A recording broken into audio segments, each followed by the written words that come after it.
Hello friends, now we will see about the push-on automata. That is, push-on automata is used to recognize the context-free languages. Right? How finite automatas are used to recognize the regular languages? Here we are saying push-on automatas are used to recognize the context-free languages. Right? Push-on automata is an extension of epsilon NFA with the addition of a data structure called stack. Right? It is mostly related to epsilon NFA, only it is having the addition of the data structure called as stack. Because of the presence of the stack, that is the push-on automata can remember infinite amount of information. That is data structure. Here we are having the data structure stack. The data structure stack is for, that is how we are using this data structure means for performing the push and pop operations. Right? So because of the presence of the data structure stack, this push-on automata can remember some infinite amount of information. Right? So push-on automata can be defined, how we will define means can be defined by using some 7 components. Already we defined finite automata by using some 5 components. Here we included 2 more components. The 2 components are related to the presence of the stack.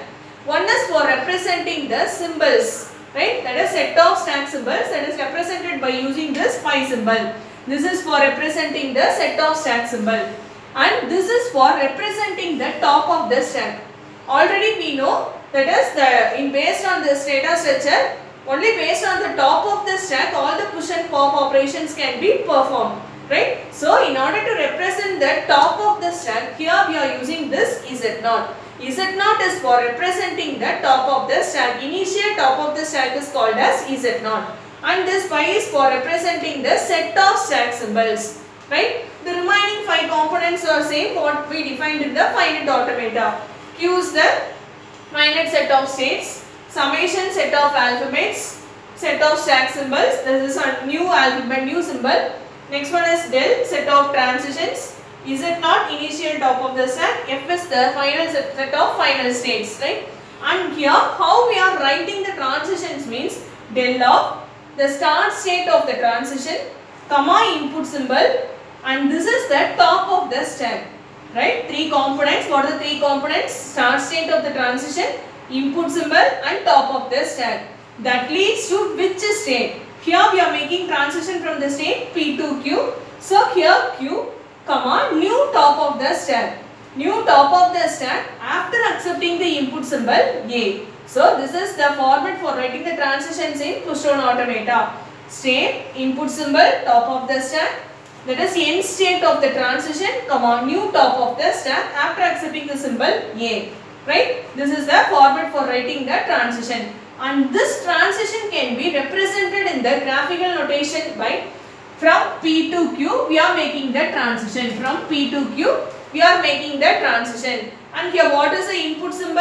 A, comma, what is the top of the stack on the left hand side of the transition? Initial, that is old top of the stack is equal to Z0 by new top of the stack. New top of the stack means top of the stack on the right hand side. Right? That is equal to Z1. So this is how we are representing the transitions in the graphical notations of the push-on automata.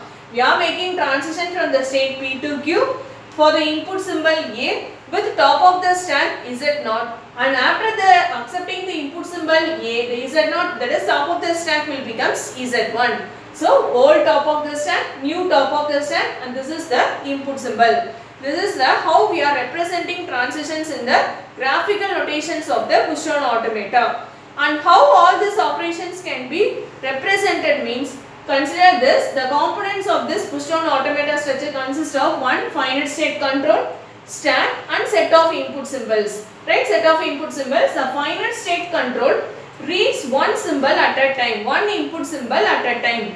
Right? The finite state control reads one symbol at a time and observe what is the top of the stack and what is present in the top of the stack. Based on these 2 components, that is based on the input symbol and based on the top of the stack, it makes the next transition. That is either it moves to the next state or it may reside in the same state. Like this all the input symbols can be processed. Right? After processing all the input symbols, either the stack will be in stack will be empty. Right? There is no element present on the stack. Either the stack is empty or it reaches the final state. Right? Or it reaches the final state. For both the conditions, it may be the push down automata may decide the string is accepted or the string is rejected. Right? Either the string is accepted by using empty stack or by using final state or by using reaching the final state. Either if we reach the final state or the stack is empty, then the string is called as an accepted string. Otherwise, the string is rejected. Right? So, the graphical notations can be represented like this. From state P to Q, the transition will be represented like this. And this is the basic structure of the push down automata. And this is the definition of the push down automata. Right? This is the introduction about the push down automata and definition. Thank you.